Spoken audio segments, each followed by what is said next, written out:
On this edition of Temple Update, there will be a permanent home for Temple Honor students. McGonigal Hall will be undergoing renovations. Wondering what's going on behind me? I'll let you know coming up.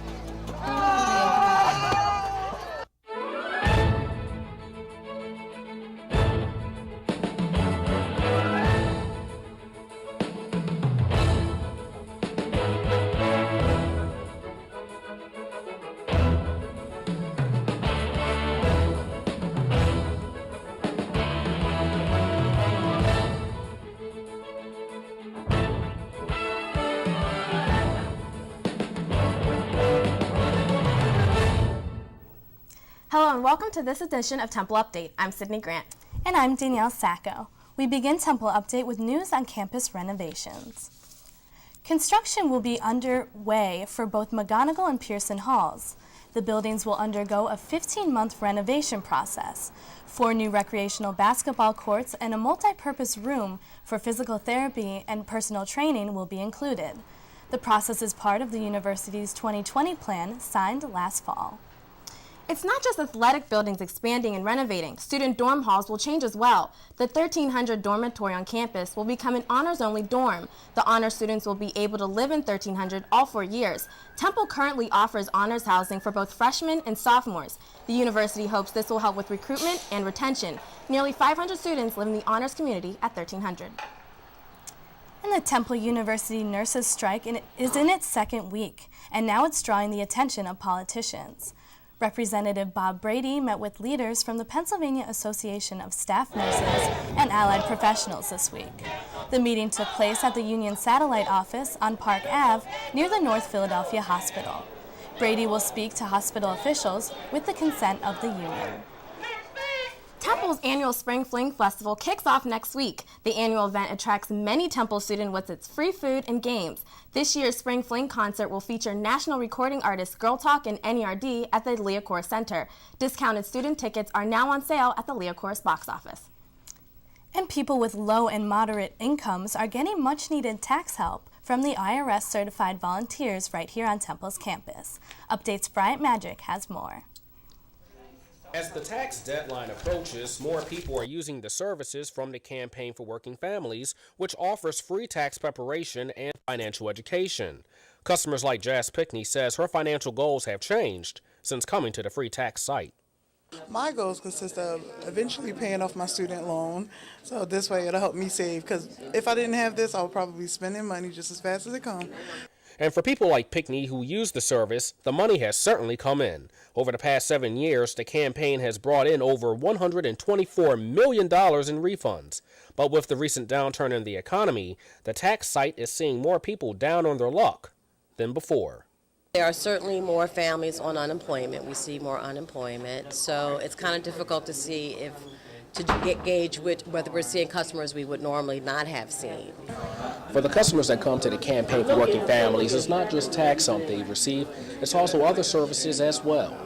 At this site as well, offering opportunities for customers to apply for public benefits and also completing FAFSA applications. And we also provide we're encouraging customers to save.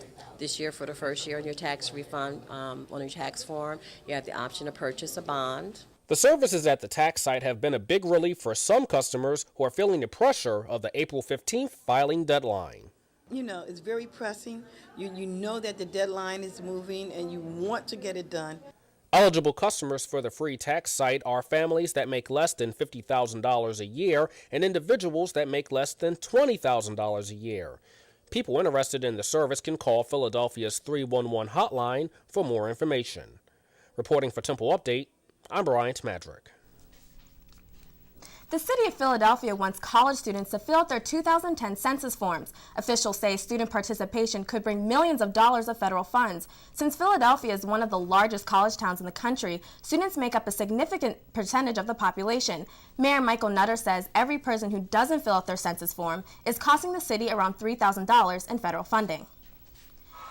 Actor, comedian, and Temple alum Bill Cosby was honored this week at the Kimmel Center with a Marian Anderson Award. The award recognizes entertainers who have shown a commitment to community service. Cosby has spoken out against gun violence as well as supporting education and attitudes to strengthen families. Other famous winners include Maya Angelou, Oprah Winfrey, and Sidney Poitier. The The City of Brotherly Love is gearing up for the 3rd annual Philly Spring Cleanup. This year's theme is Keep Up the Sweep Up, focusing on permanently stopping the litter and illegal dumping throughout the city. Some of the event's sponsors include Target, the Philadelphia Department of Recreation, and the Mayor's Office. The central branch of the Philadelphia Free Library is getting a new look. Renovations on the library's music room are expected to begin this year as a part of the $175 million project. The plans include upgrading the music library and creating new spaces where artists can meet and talk about their work. Renovations are expected to break ground later this year.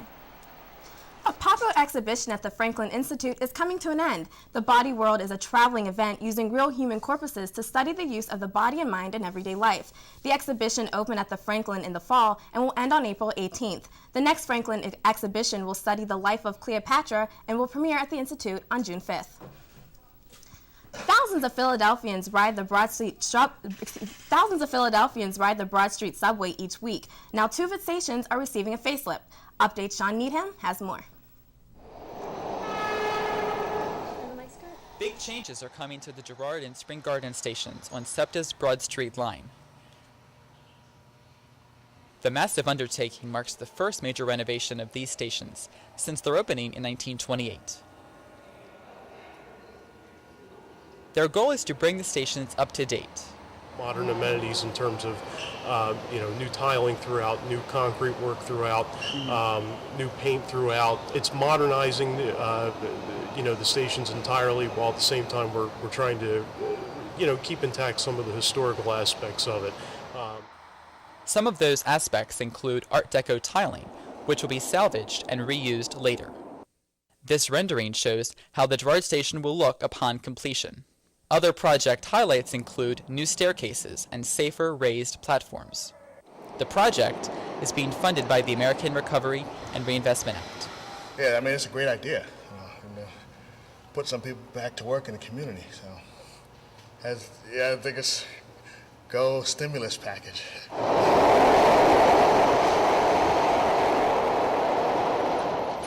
Both Spring Garden and Girard stations will remain open during the construction process. The project is expected to be completed by late 2011. Reporting for Temple Update, I'm Sean Needham. The District Attorney of Philadelphia wants to change the city's marijuana laws. Under the new plan by DA Seth Williams, people arrested with a little more than an ounce of pot would be likely to face a fine instead of jail time. Williams says the law would relieve pressure on the city's court system and would allow police to go after large drug traffickers. The fine for a small amount of marijuana would be around $200. In an effort to cut down on pedestrian accidents, New Jersey has passed a law requiring drivers to come to a complete stop at all crosswalks when a pedestrian is present. Failing to yield to pedestrians could result in a $200 fine and up to 15 days of community service. New Jersey has the nation's highest accident rate involving pedestrians. And the new Miss Philadelphia has been crowned. Andrea Helfrich competed among 17 young college-bound women for the title Miss Philadelphia and a $10,000 scholarship. The contestants were judged in swimsuit, evening wear, talent, and interview. Miss Philly will go on to compete in the Miss Pennsylvania pageant. Don't go away. There's so much more to come on this edition of Temple Update. We'll be right back.